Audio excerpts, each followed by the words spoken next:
Хей, сәлем достар. Сіздермен бүгін біз макарон дайындайтын боламыз. Ол үшін қызып тұрған майға фаршты салып қуырып аламыз.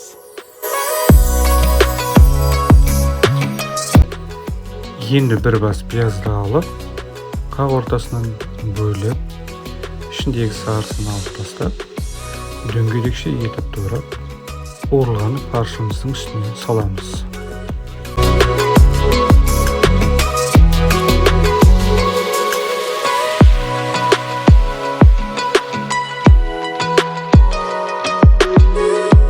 Енді жасыл бұрышымызды алып туралаймыз. Бұл жерде мен қатырылған бұрышты пайдаландым.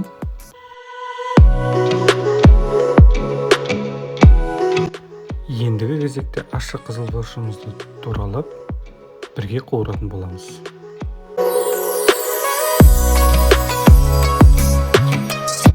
Ендігі кезекте бір бас сәбізімізді алып, ортасынан бөліп, жартылай дөңгелекше етіп туралап, бірге қуырамыз.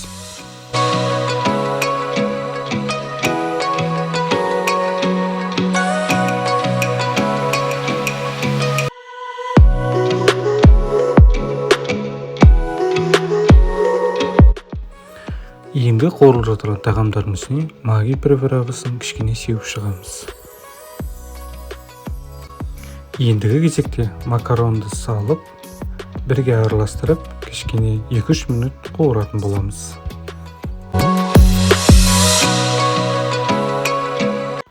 Ірімшікті кішкене бөліктерге бөліп, бетіне сеуіп шығамыз.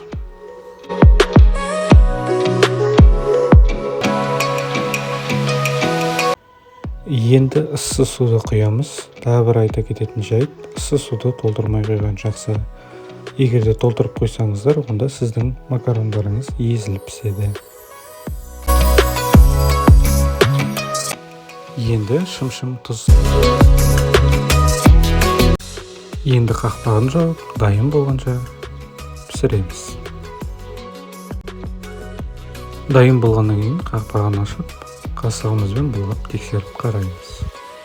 Дәмі сондай өте керемет. Кешкі тағам дайындап шықтық. Каналыма тіркеліп қойыңыздар, алда қызықты видеолар көп болады.